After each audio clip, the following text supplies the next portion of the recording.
견디기 어려운 시련과 고난을 통해서 오는 시험이 있고, 또 하나는 아주 달콤하고 우리가 그것을 하나님의 은혜와 축복이라고 생각하고 덥석 받아들일 그런 아주 시험이 있습니다. 다윗에게 바로 후자의 시험이 온 것입니다. 아마 지금까지도 성경을 읽는 많은 성도들 가운데서 다윗에게 사울을 죽일 수 있는 절호의 기회가 주어진 것을 하나님이 다윗에게 주신 축복이고 은혜다. 물론 축복이고 은혜라고 그렇게 생각을 해도 뭐 틀린 것은 아니죠. 왜냐하면 시험도 결국은 이기면 은혜고 복이 되기 때문에 이것을 사실 그대로, 그러니까 다윗에게 주어진 사울을 죽일 수 있는 절호의 기회를 사울을 죽일 기회로 하나님이 주셨다고 생각해서 사울을 죽였다면은 그것은 하나님이 그런 환경을 주신 것을 잘못 해석해서 시험을 잘 통과하지 못한 실패자가 될 수 있는 그런 어려운 시험이었습니다.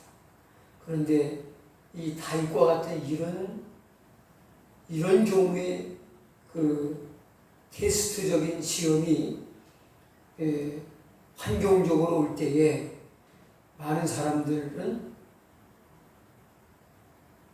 자기의 원수를 자기가 심판하는 기회를 하나님이 주셨다고 생각하고 자기 손으로 처단해 버리고 말았을 것입니다. 그러나 다윗은 그것을 자기 손으로 해결해 없애라고 주신 기회라고 생각하지 않았습니다. 그리고 또 하나의 시험이 뭡니까? 다윗의 그 신하 중에 한 사람이라고 할 수 있는 또 이 아비새라고 하는 인물을 통해서 온 시험입니다. 이 아비새는 다윗의 신하이면서 또 친척 관계에 있는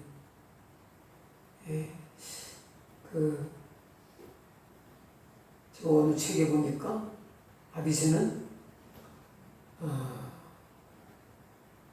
다윗의 조카 머리에 촌수를 가진 그런 가족 관계에 있는 그런 사람이었다고 합니다. 그러면서 그는 다윗이 장차 이스라엘의 왕이 될 것을 알고 다윗이 빨리 사울을 죽이고 왕 위에 올라야 자기가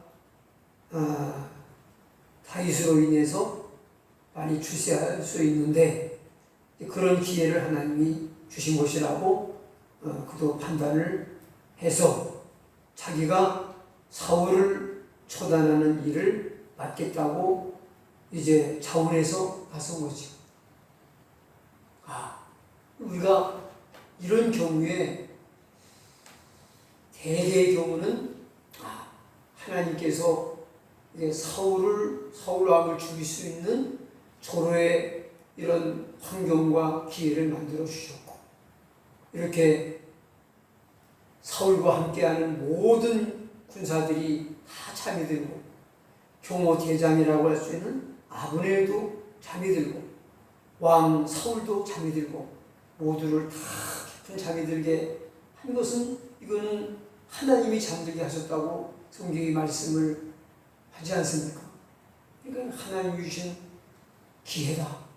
하나님이 주신 이제 내가 사울 왕의 손으로부터 이제 영원히 해방될 수 있는 하나님이 주신 은혜다 라고 생각할 수 있는데, 또 거기다가 사울이 직접, 다윗이 직접 손에 피를 묻히지 않고 이제 직접 사울 왕을 자기가 처단하겠다고 하는 또 신하가 나섭니다. 그러니까는 대개 경우는 하나님이 은혜 위에 은혜를 주시는구나, 이렇게 죽일 수 있는 좋은 기회를 주실 뿐만 아니라 나를 대신해서 사울 왕을 죽여줄 사람까지 이렇게 자원해 놨으니 이게 웬 은혜인가 라고 생각하고 그걸 덥석 물어버릴 수도 있죠. 그래, 하나님 주신 좋은 기회다, 네가 해결해라 하고 말을 하든지, 아니면 고개만 끄덕이면 그냥 사울은 한순간에 목이 달아나고 그 고달픈 피난 생활, 도망자의 신세도 이제 끝나게 되는, 그리고 자기의 왕국이 도래하게 되는데 얼마나 좋습니까? 그런데 어떻게 합니까? 다윗은 아비새가 하나님이 당신의 원수를 당신의 손에 오늘 드디어 붙이셨습니다. 나로 하여금 창으로 그를 찔러서 단번에 땅에다 꽂아버리게 하소서. 두 번 찌를 것이 없으리다 하면서 자기에게 그 일을 맡겨달라고 요청을 할 때 다윗은 그래 하고 허락을 하는 것이 아니라 단호하게 죽이지 말라 하고 막습니다.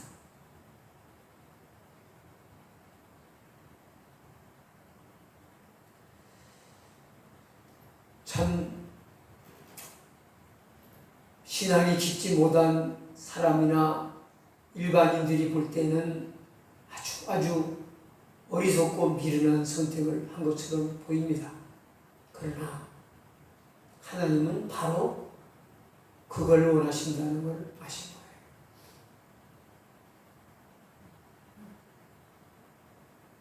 거예요. 이 엄청난 삶의 고난의 문제, 생명의 위협을 느끼게 하고 또 언제 죽을지도 모르는 이 위험천만한 원수가 지금 자기 눈앞에 아무것도 모르고 자고 있습니다. 그 머리맡에는 자기가 몇 번 자기의 가슴팍을 향해서 날아왔던 창이 놓여 있습니다. 그 창을 볼 때 과거의 일이 회상되면서 얼마나 인간적으로 죽이고 싶은 마음이 그 속에서 끌어올랐겠습니까? 그러나 다윗은 그 마음을 잘 다스리고 이겨냅니다. 그리고 하나님이 자기에게 이런 기회를 주신 것은 사울을 죽이라고 주신 기회가 아니라 다시 한번 다윗의 신앙을 테스트하기 위한 그런 시간을 하나님이 허락하신 것이라는 것을 알았습니다. 결국은 하나님이 다윗에 뭘 시험하시는 겁니까? 다윗이 정말 하나님을 의지하는 사람인가? 자기 힘과 방법을 의지하는 사람인가? 하는 것을 하나님이 마지막으로 시험하시는 거죠. 하나님, 저는 내 힘과 내 방법으로 원수를 죽이지 않겠습니다. 하나님의 손에 맡기겠습니다. 내가 해결하지 않겠습니다. 하나님이 해결해 주십시오 하는 신앙의 고백을 행동으로 보여드리는 겁니다. 말로 하는 신앙 고백이 있고 행동으로, 믿음으로 보여드리는 신앙 고백이 있습니다. 그 신앙 고백에 이제 하나님께 큰 감동과 기쁨을 드리게 된 거죠. 그리고 나서 다윗은 잠자는 사울왕의 병사들과 경호대장 격에 있는 아브넬 장소를 깨웁니다. 아브넬아, 아브넬아 부르는 거죠.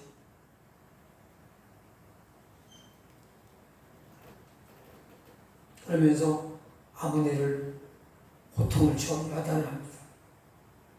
15절부터 한번 보겠습니다.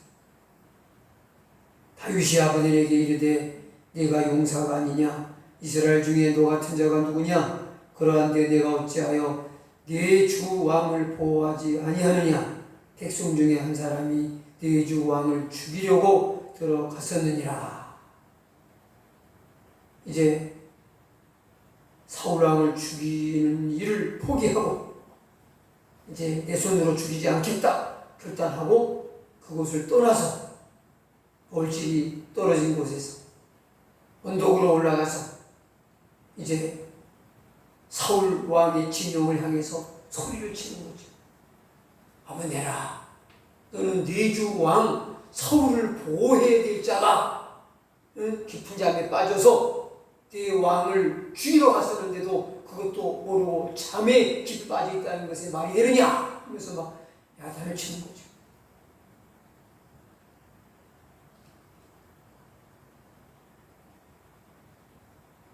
우리 그 뒤에 이어진 말씀을 좀 더 읽죠. 16절. 내 행한 이 일이 선치 못하도다. 여호와께서 사시거니와 여호와의 기름 부음 받은 자. 너희 주를 보호하지 아니하였으니 너는 마땅히 죽을 자니라. 이제 왕의 창과 왕의 머리 곁에 있던 물병이 어디 있나 보라. 이렇게 소리쳐서 이제 사울이 아브넬을 책망하고 꾸짖을 때 사울이 드디어 이제 그 소리에 잠이 깼습니다. 또 그 소리가 다윗의 음성인 것을 알고 내 아들 다윗, 이것이 내 음성이 아니냐 하고 또 언제 다윗을 죽이러 온 사람이냐 싶게 아주 뭐 자기 아들이라고 내 아들 다윗아 하면서 또 딴 사람이 돼요.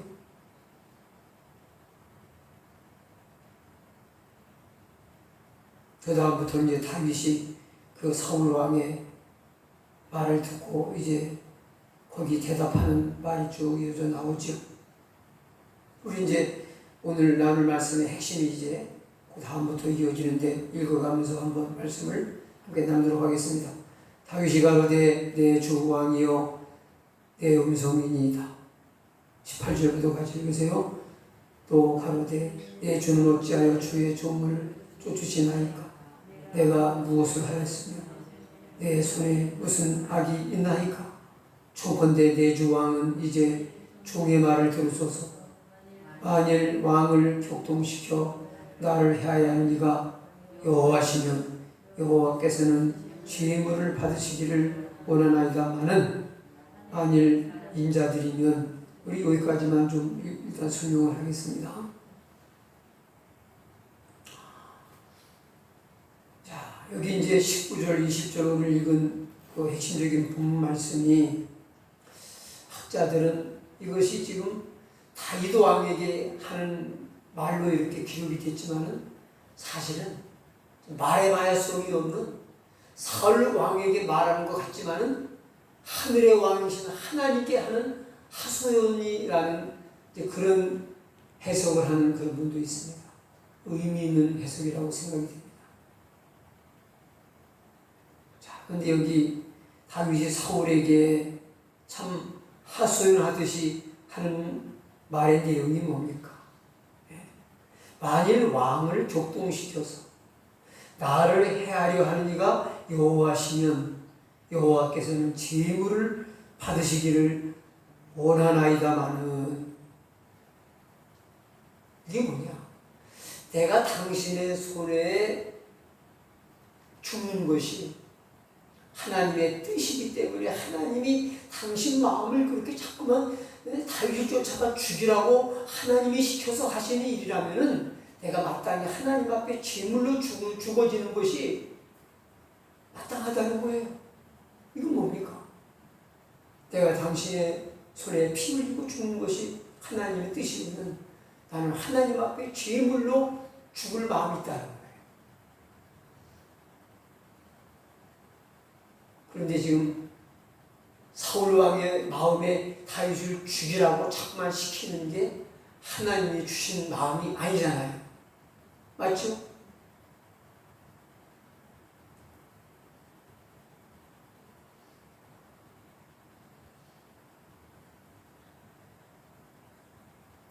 지금 다윗이 이렇게 사울을 죽이지 않을 수 있었던 결단이 뭐냐면 이제 아주 도망자의 삶에 지치고 지친 사울은 다윗은 이제 하나님의 뜻이라면 저는 하나님 기뻐하신 일이라면 저는 죽을 수도 있습니다. 그런 마음이 든 거예요. 마치 예수님께서 겟세마네 동산에서 내 원대로 마옵시고 아버지의 원대로 하옵소서. 하나님, 제가 사울 왕의 손에 죽는 것이 당신의 뜻이라면 내가 사울을 죽이는 게 아니라 사울 왕의 손에 내가 죽겠습니다. 그래서 하나님 앞에 기꺼이 제물 되겠습니다. 그 말이에요. 그러니까 자기를 완전히 다 내려놓고 이 목숨까지도 이제 내 것이 아닙니다. 하나님의 것입니다. 이렇게 되니까 순종 못한 일이 없는 거예요. 하나님의 뜻이 제대로 보이는 거예요. 사울을 자기 손으로 죽이는 것은 이 부족한 죄인이 내가 할 일이 아니야 하는 걸 그걸 아는 거예요. 내가 무엇이가 한데 하나님의 기름 부어 세우신 사울 왕을 죽일 수 있겠냐는 거죠. 자기는 죽일 자격이 없다는 거죠. 그러니까 내가 뭘 하겠다고 내 손으로 처단하겠다, 내 손으로 해결하겠다, 나한테 맡겨라, 이런 식으로 나오는 것은요 하나님 앞에 그건 오만이고 교만입니다. 사울은 이제 뭡니까? 다윗은 마음이 어떻습니까? 이제 자기 자신이 다 무너졌어요. 내가 깨질 때 하나님은 완전히 하나님의 형상으로 나를 다시 빚으시는 겁니다.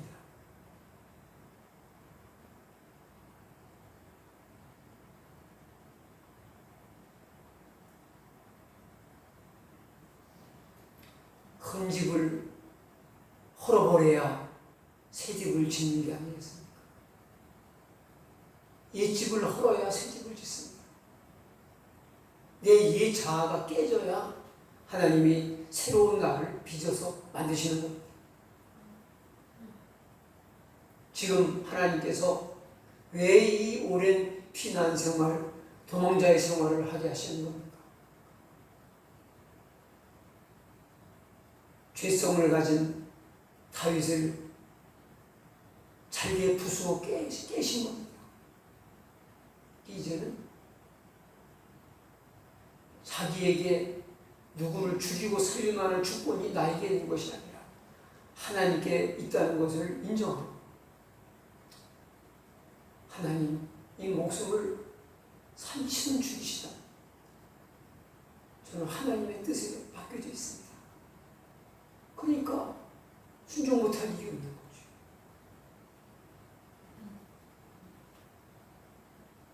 그러니까 이거는 하나님께서 내게 순종을 시험하시는 것이라고 생각하고 순종하고 자기 뜻을 이뤄놓고 하나님의 뜻 순종해서 사울을 자기 손으로 해치 않는 겁니다.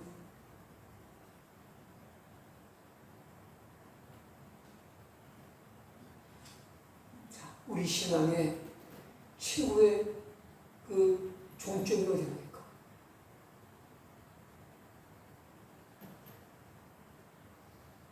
바로 다윗과 같이 하나님이 이 몸을 제물로 받아서 정말 내가 당신 앞에 피의 제단에 죽어져서 제물이 되기를 원하신다면 저는 그것까지라도 거부하지 않겠습니다.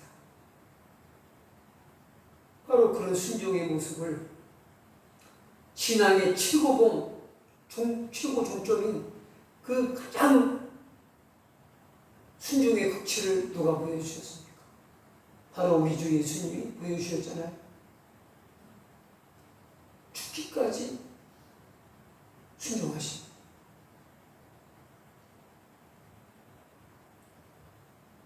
이 바로 다윗의 이 기도의 속에는 죽기까지 순종하신 예수님의 그 순종의 모습이 담겨져 있는 거예요. 이 19절 말씀 속에.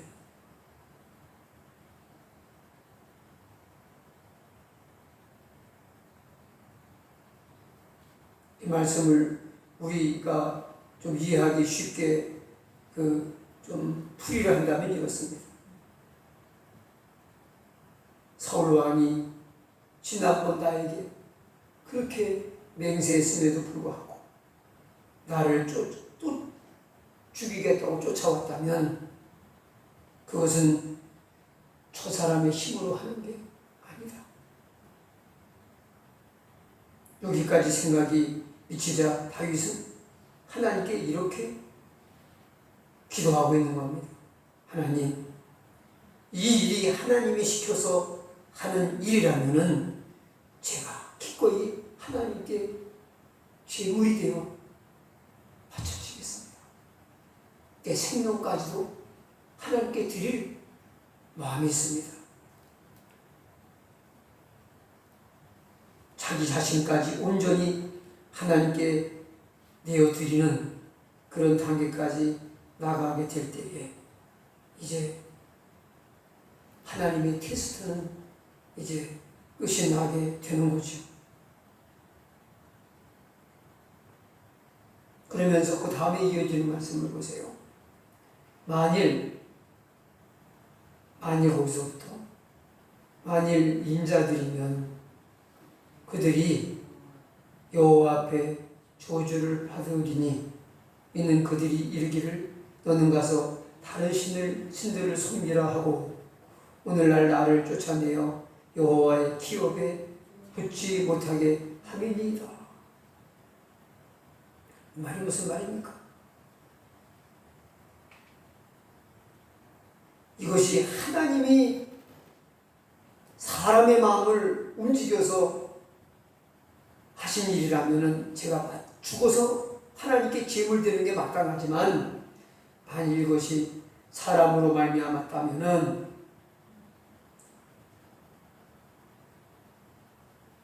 사람의 뜻으로 인간의 악한 뜻으로 하는 일이라면은 마땅히 하나님 앞에 저주를 받아야 됩니다. 왜냐하면 여기 이게 무슨 말입니까?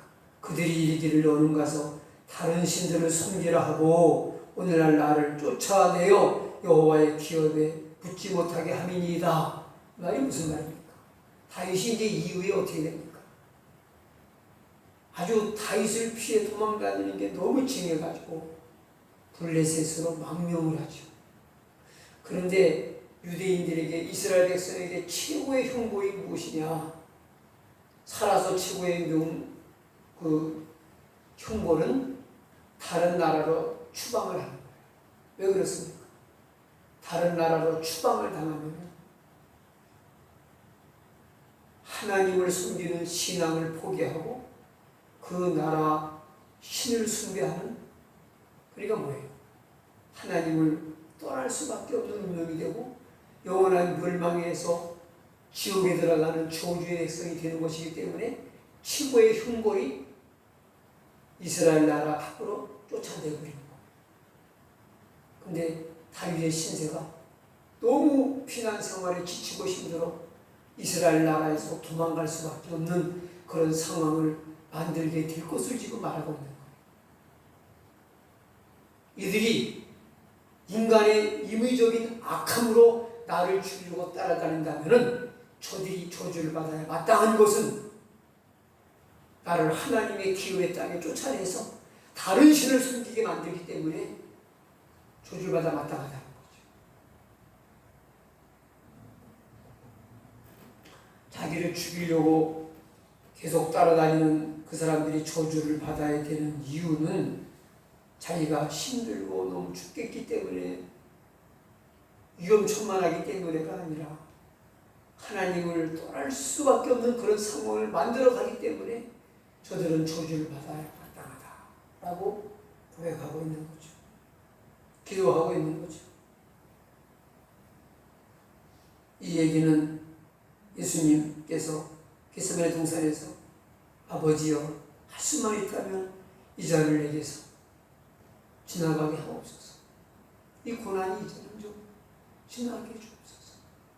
날 이렇게 고통스럽게 만드는 그 무리들을 좀 심판하셔서 이 힘든 시간이 좀 지나가게 해달라는 그런 내용의 기도라면 바로 예수님께서 할 수만 있다면 이 자를 내게서 지나가게 해달라는 기도와 좀 비슷한 기도라고 할 수 있겠습니다.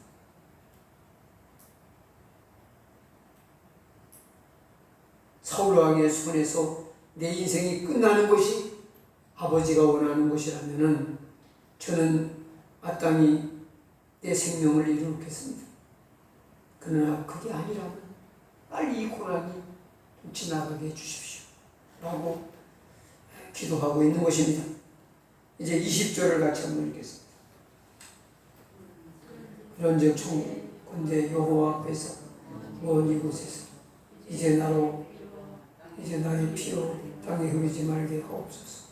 이는 산에서 미추다리를 사냥하는 자와 같이 이스라엘 왕이 한 벼룩을 수색하러 나오셨음이니이다. 아멘.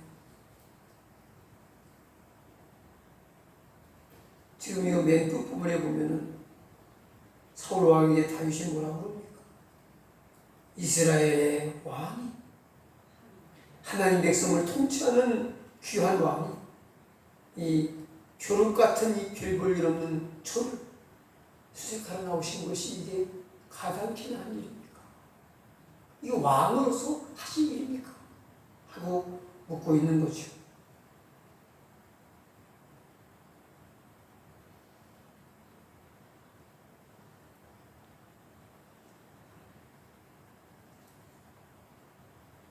자, 우리는 여기서 다윗이 어찌 보면은 저물어 가고 이제 죽음이 다가오고 있는 멸망할 왕을 보고 자기의 자세를 낮춰서 사울을 역시 이스라엘 왕으로 인정하고 자기는 벼룩과 같이 참 하찮은 존재로 낮추면서 왕같이 존귀하신 분이 이렇게 시시한 일을 하러 나오시는 게 이게 말이 되냐는 거죠. 이렇게 무가치한 일에 이렇게 시간과 수고를 다하는 게 이게 마땅하냐 하는 걸 묻고 있습니다.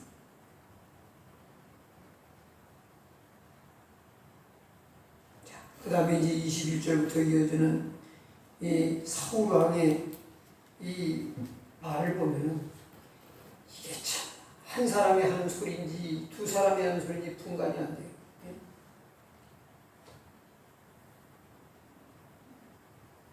사울 안에 또 다른 사울이 있다는 걸 보게 됩니다. 우리 21절 보겠습니다. 사울이 가로되 내가 범죄하였도다. 내 아들 다윗아 돌아오라.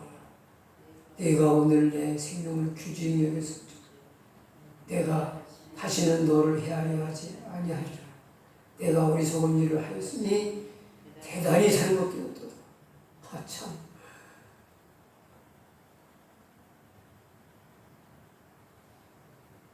이 별로 사람이 이 말했다 저 말했다 왔다 갔다 이런 상태를 자주 보이는 사람은 이건 영적으로 썩 좋은 상태가 아니에요.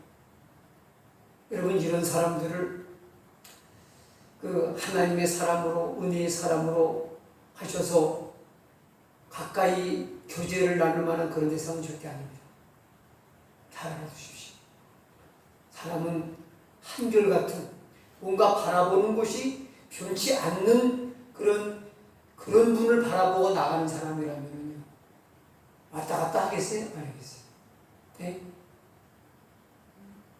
바라보는 자기의 특대가 영원하신 분이라면요, 왔다 갔다 하지 않게 돼 있어요. 흔들리지 않게 돼 있어요. 근데 이게 지금 누구의 마음으로 다윗을 죽이려고 쫓아왔다가 이런 상황을 겪으면서 또 지금은 이게 무슨 시츄에이션입니까? 이게 무슨 또 반응입니까? 네? 완전히 이게 사울이 맞나 싶지 않아요? 말하는 소리만 들으면. 다윗을 죽이려고 이를 갈며 따라다니는 그 사울이 맞는가 싶지 않습니까? 다른 사람 같지 않아요?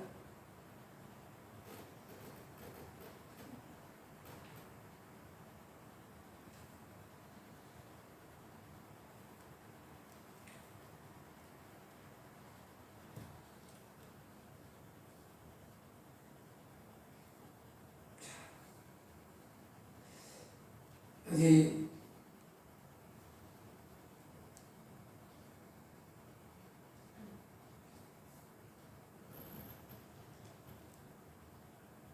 하나님과 멀어져서 불순종의 죄 아래서 사탄의 노예가 되고, 지금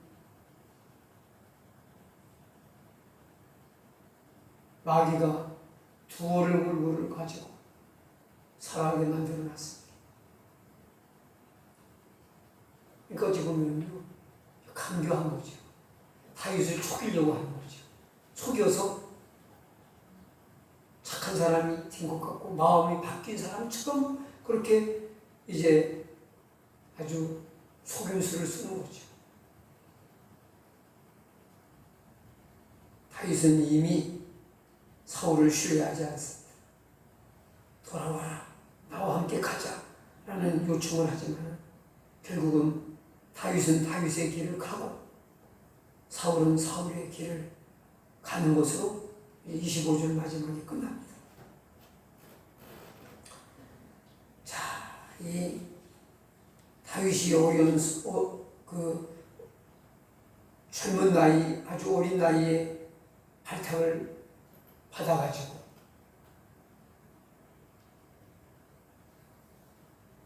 나이가 많이 들기까지, 사울 왕이 죽기까지 오랜 세월을 죽음의 위기를 넘기면서 고통을 받습니다. 이게 남의 얘기니까 그냥 그랬나 보다 하지만 우리가 이렇게 오랜 세월을 답답하게, 언제 이 고난이 끝이 날지 앞이 보이지 않아요. 지금 우리도 지금 이런 상황이 언제 끝날지 들리는 소식마다 이게 과연 끝날까 싶은 생각이 들 정도로 앞이 보이지 않잖아요. 그러나 세상 모든 일에는 반드시 끝이 있다는 걸 믿으시기 바랍니다. 아멘. 세상 모든 일에는 좋은 일이든 나쁜 일이든 다 끝이 있기 마련이에요. 우리가 걱정하지 마세요. 끝은 언젠가 옵니다. 아마 고난당하는 시절에 다윗에게 그랬을 거예요. 이 고난이 과연 내게 끝이 있는 걸까? 내 죽음이 끝이 아닐까? 그런 생각이 안 들었겠습니까? 그러나 이제 지나간 역사이기 때문에 알잖아요. 끝이 왔다는 것을. 세상 일에는 그 어떤 일도 끝이 있습니다. 그래서 좋은 일도 끝이 있으니까 너무 좋아할 것도 없고, 힘든 일도 끝이 있으니까 너무 자포자기하고 낙심할 것도 없습니다. 중요한 건 뭡니까? 하나님의 때는 반드시 찾아온다. 그래서 자기를 낮추고 하나님의 때가 될 때까지 기다렸다는 거죠. 사울을 죽일 기회가 왔습니다. 그게 하나님의 때가 아니라는 걸 다윗은 알았어요. 하나님의 때를 분별해야 돼요. 주님이 그런 말씀하셨잖아요. 너희가 어찌 천기는 분별할 줄 알면서 때는 분별하지 못하느냐. 예? 하나님의 때를 분별하는 지혜를 우리는 구해야 되겠습니다. 다윗에게는 그 지혜가 있었어요. 네 손으로 사울의 생명을 끝내고 그리고 네 새로운 날을 시작하라 하고 그런 기회를 주시는 것이 아니라는 것을 다윗은 알았어요. 하나님의 때는 하나님께서 직접 주신다. 그 때를 기다리자. 그리고 자기를 낮춥니다. 누가 하나님보다 앞서가면서 내가 할 거야. 비켜.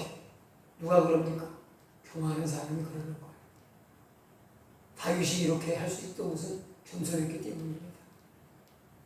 그 하찮은 하나님의 영이 떠난 사울, 영적으로 봐도 하찮은 존재고 인간적으로 보면요 다윗은 사울을 무시할 수도 있어요. 너는 이제 곧 끝나. 이제 내 시대가 올 거야. 까불지 마. 하고 얕볼 수 있습니다. 무시할 수 있습니다. 그런데 사울을 왕으로 높여요. 인정해요. 그리고 자기는 별과 같이 별 볼 일 없는 존재로 낮춥니다.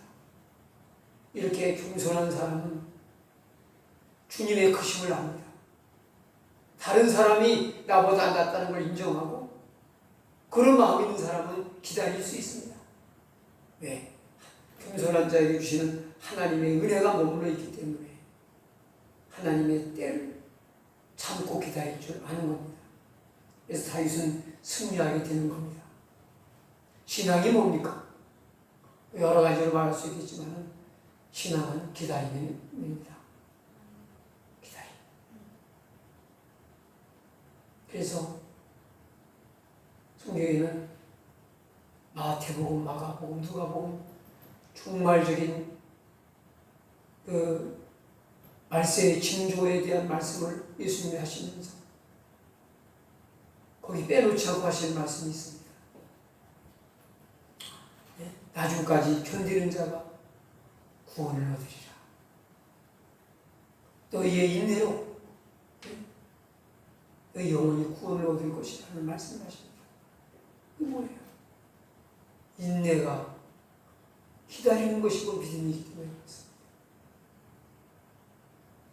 하나님의 약속이 더딜지라도 하나님의 약속을 굳게 믿는 사람은요, 그 약속의 때가 찰 때까지 기다립니다.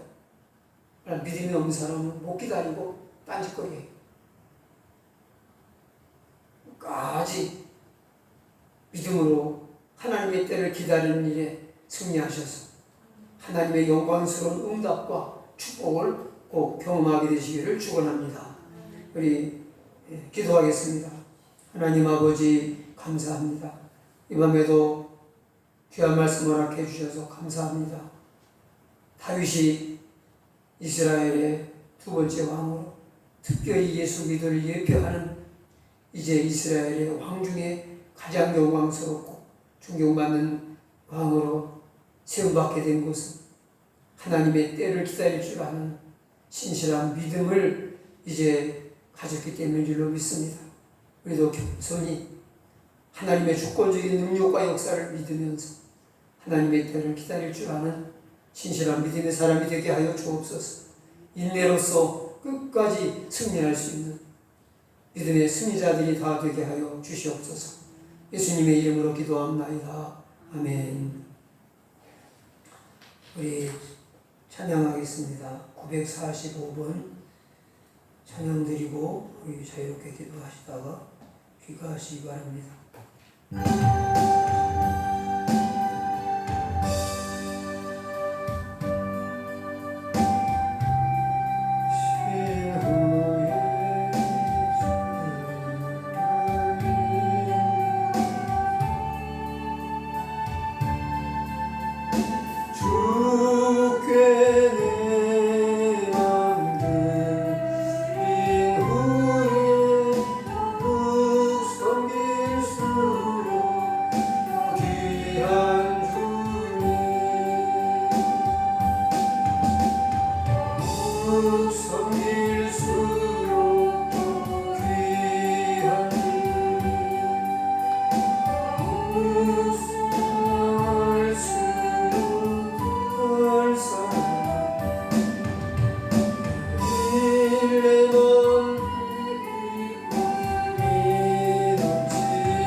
같이 보시면서 기도하시다가 하시기 바랍니다. 우리 기도하기 위해서 찬양을 좀 하나 하겠습니다.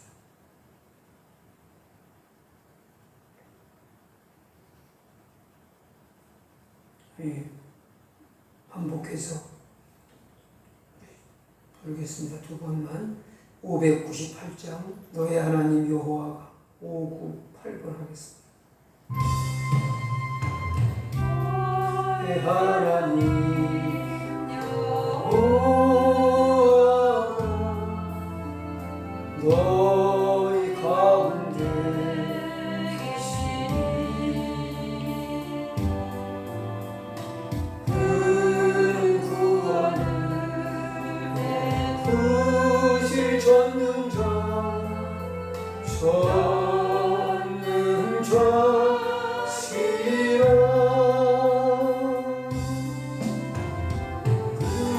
그가 너로 인하여 기쁨을 이기지 못하시며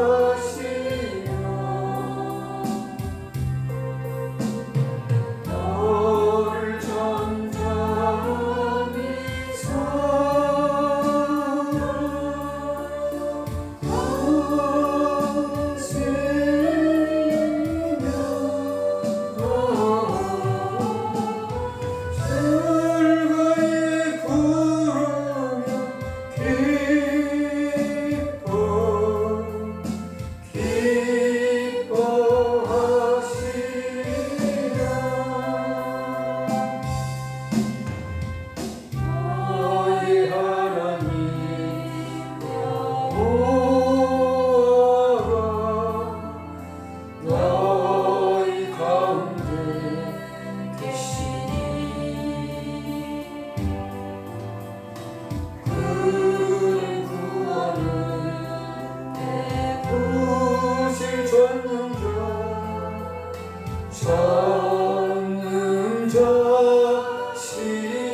함께 기도하시다가 함께 같이 바랍니다.